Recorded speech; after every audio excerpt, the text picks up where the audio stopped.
Capítulo segundo, que trata de la primera salida que de su tierra hizo el ingenioso Don Quijote. Hechas pues estas prevenciones, no quiso aguardar más tiempo a poner en efecto su pensamiento, apretándole a ello la falta que él pensaba que hacía en el mundo su tardanza, según eran los agravios que pensaba deshacer, tuertos que enderezar, sin razones que enmendar, y abusos que mejorar y deudas que satisfacer. Y así, sin dar parte a persona alguna de su intención, y sin que nadie le viese, una mañana antes del día, que era uno de los calurosos del mes de julio, se armó de todas sus armas, subió sobre Rocinante, puesta su mal compuesta celada, embrazó su adarga, tomó su lanza y por la puerta falsa de un corral salió al campo con grandísimo contento y alborozo de ver con cuánta facilidad había dado principio a su buen deseo. Mas apenas se vio en el campo cuando le asaltó un pensamiento terrible, y tal que por poco le hiciera dejar la comenzada empresa. Y fue que le vino a la memoria que no era armado caballero, y que conforme a la ley de caballería, ni podía ni debía tomar armas con ningún caballero, y puesto que lo fuera, había de llevar armas blancas, como novel caballero, sin empresa en el escudo, hasta que por su esfuerzo la ganase. Estos pensamientos le hicieron titubear en su propósito, mas pudiendo más su locura que otra razón alguna, propuso de hacerse armar caballero del primero que topase, a imitación de otros muchos que así lo hicieron, según él había leído en los libros que tal le tenían. En lo de las armas blancas, pensaba limpiarlas de manera, en teniendo lugar, que lo fuesen más que un armiño. Y con esto se quietó y prosiguió su camino, sin llevar otro que aquel que su caballo quería, creyendo que en aquello consistía la fuerza de las aventuras. Yendo, pues, caminando nuestro flamante aventurero, iba hablando consigo mesmo y diciendo: ¿Quién duda sino que en los venideros tiempos, cuando salga a la luz la verdadera historia de mis famosos hechos, que el sabio que los escribiere no ponga, cuando llegue a contar esta mi primera salida tan de mañana, de esta manera? Apenas había el rubicundo Apolo tendido por la faz de la ancha y espaciosa tierra las doradas hebras de sus hermosos cabellos, y apenas los pequeños y pintados pajarillos con sus arpadas lenguas habían saludado con dulce y meliflua armonía la venida de la rosada aurora, que dejando la blanda cama del celoso marido, por las puertas y balcones del manchengo horizonte a los mortales se mostraba,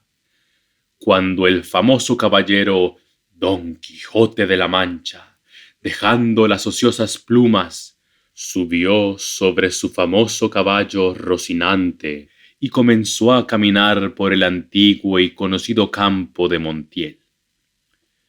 Y era la verdad que por él caminaba, y añadió diciendo: dichosa edad y siglo dichoso aquel a donde saldrán a la luz las famosas hazañas mías, dignas de entallarse en bronces, esculpirse en mármoles y pintarse en tablas para memoria en lo futuro.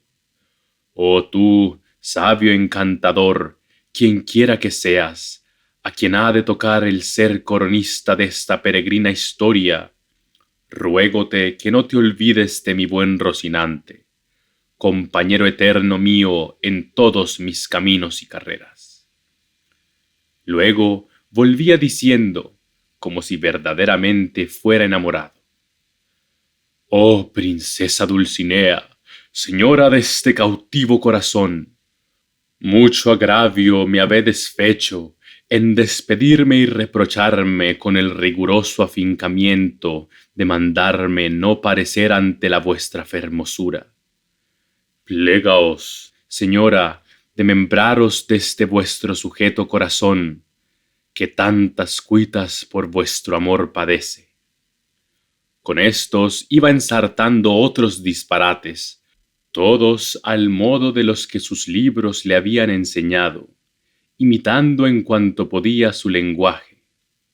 Con esto caminaba tan despacio y el sol entraba tan apriesa y con tanto ardor, que fuera bastante a derretirle los sesos si algunos tuviera. Casi todo aquel día caminó sin acontecerle cosa que de contar fuese, de lo cual se desesperaba, porque quisiera topar luego con quien hacer experiencia del valor de su fuerte brazo. Autores hay que dicen que la primera aventura que le avino fue la del puerto Lápice. Otros dicen que la de los molinos de viento. Pero lo que yo he podido averiguar en este caso, y lo que he hallado escrito en los anales de la Mancha, es que él anduvo todo aquel día, y al anochecer, su rocín y él se hallaron cansados y muertos de hambre, y que mirando a todas partes, por ver si descubría algún castillo, o alguna majada de pastores donde recogerse y a donde pudiese remediar su mucha hambre y necesidad, vio, no lejos del camino por donde iba, una venta, que como si viera una estrella que no a los portales, sino a los alcázares de su rendición le encaminaba. Dióse priesa a caminar y llegó a ella a tiempo que anochecía. Estaban acaso a la puerta dos mujeres mozas, de estas que llaman del partido, las cuales iban a Sevilla con unos arrieros que en la venta aquella noche acertaron a hacer jornada. Y como a nuestro aventurero todo cuanto pensaba, veía o imaginaba, le parecía ser hecho y pasar al modo de lo que había leído, luego que vio la venta, se le representó que era un castillo con sus 4 torres y chapiteles de luciente plata, sin faltarle su puente levadiza y honda cava, con todos aquellos adherentes que semejantes castillos se pintan. Fuese llegando a la venta, que a él le parecía castillo, y a poco trecho de ella detuvo las riendas a Rocinante, esperando que algún enano se pusiese entre las almenas a dar señal con alguna trompeta de que llegaba caballero al castillo. Pero como vio que se tardaban y que Rocinante se daba priesa por llegar a la caballeriza, se llegó a la puerta de la venta y vio a las 2 distraídas mozas que allí estaban, que a él le parecieron 2 hermosas doncellas o 2 graciosas damas que delante de la puerta del castillo se estaban solazando. En esto sucedió acaso que un porquero que andaba recogiendo de unos rastrojos una manada de puercos, que sin perdón así se llaman, tocó un cuerno a cuya señal ellos se recogen, y al instante se le representó a Don Quijote lo que deseaba, que era que algún enano hacía señal de su venida, y así con extraño contento llegó a la venta y a las damas, las cuales, como vieron venir a un hombre de aquella suerte, armado y con lanza y adarga, llenas de miedo, se iban a entrar a la venta, pero Don Quijote, coligiendo por su huida su miedo, alzándose la visera de papelón y descubriendo su seco y polvoroso rostro, con gentil talante y voz reposada, les dijo: «No fuyan las vuestras mercedes, ni teman desaguisado alguno. Ca la orden de caballería que profeso non toca ni atañe fasarle a ninguno, cuanto más a tan altas doncellas como vuestras presencias demuestran». Mirábanle las mozas y andaban con los ojos buscándole el rostro que la mala visera le encubría. Mas, como se oyeron llamar doncellas, cosa tan fuera de su profesión, no pudieron tener la risa, y fue de manera que Don Quijote vino a correrse y a decirles: «Bien parece la mesura en las fermosas, y es mucha sandez además la risa que de leve causa procede. Pero no vos los digo porque os acuitedes ni mostredes mal talante, que el mío non es de al que de serviros». El lenguaje no entendido de las señoras y el mal talle de nuestro caballero acrecentaba en ellas la risa y en él el enojo. Y pasara muy adelante si a aquel punto no saliera el ventero, hombre que, por ser muy gordo, era muy pacífico, el cual, viendo aquella figura contrahecha, armada de armas tan desiguales como era la brida, lanza, adarga y coselete, no estuvo en nada en acompañar a las doncellas en las muestras de su contento. Mas, en efecto, temiendo la máquina de tantos pertrechos, determinó de hablarle comedidamente, y así le dijo: «Si vuestra merced, señor caballero, busca posada, amén del hecho, porque en esta venta no hay ninguno. Todo lo demás se hallará en ella en mucha abundancia». Viendo Don Quijote la humildad del alcaide de la fortaleza, que tal le pareció a él el ventero y la venta, respondió: «Para mí, señor castellano, cualquiera cosa basta, porque mis arreos son las armas, mi descanso el pelear, etc». Pensó el huésped que el haberle llamado castellano había sido por haberle parecido de los sanos de Castilla, aunque él era andaluz, y de los de la playa de Sanlúcar, no menos ladrón que Caco, ni menos maleante que estudiantado paje, y así le respondió: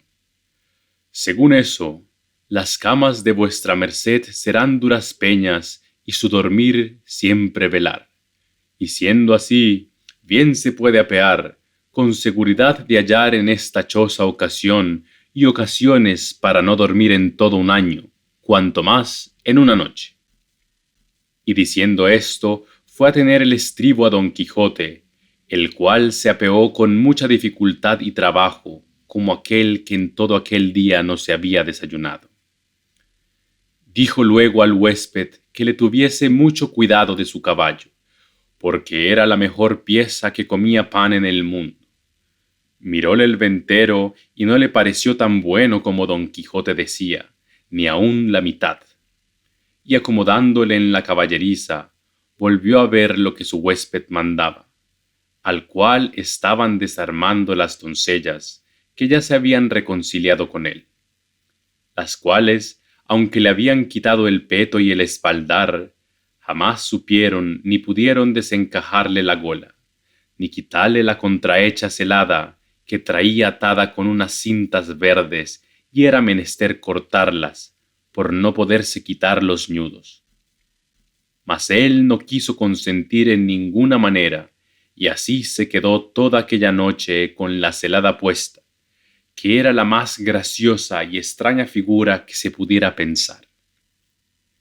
Y al desarmarle, como él se imaginaba que aquellas traídas y llevadas que le desarmaban eran algunas principales señoras y damas de aquel castillo, les dijo con mucho donaire: «Nunca fuera caballero de damas tan bien servido, como fuera Don Quijote cuando de su aldea vino.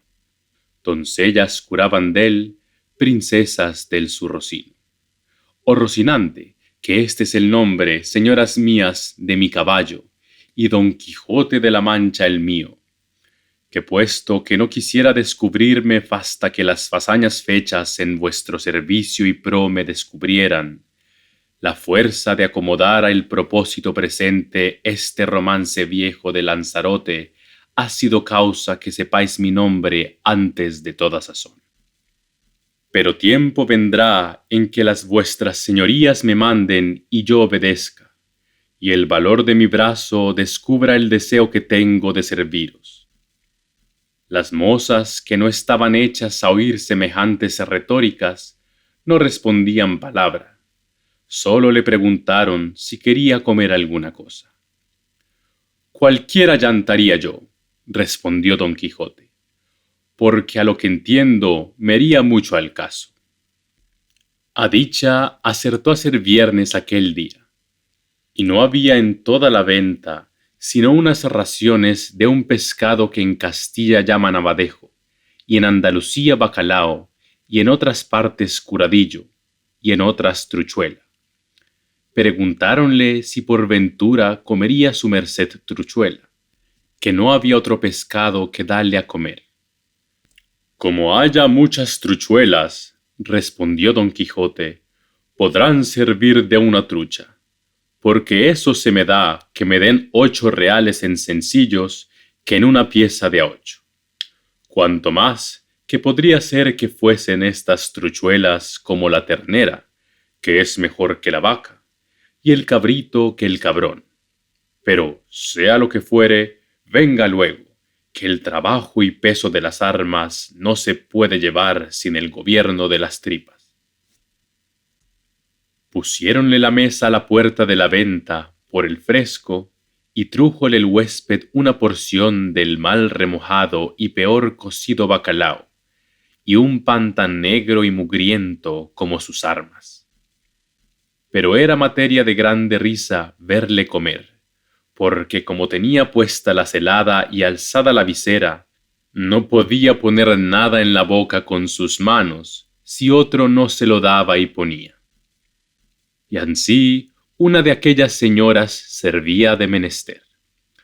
Mas al darle de beber no fue posible, ni lo fuera, si el ventero no horadara una caña, y puesto el un cabo en la boca, por el otro le iba echando el vino, y todo esto lo recibía en paciencia, a trueco de no romper las cintas de la celada. Estando en esto, llegó acaso a la venta un castrador de puercos, y así como llegó, sonó su silbato de cañas 4 a 5 veces, con lo cual acabó de confirmar don Quijote que estaba en algún famoso castillo, y que le servían con música, y que el abadejo eran truchas, el pan candeal y las rameras damas, y el ventero castellano del castillo.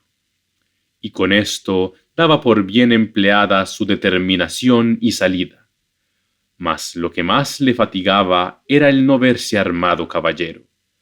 por parecerle que no se podía poner legítimamente en aventura alguna sin recibir la orden de caballería.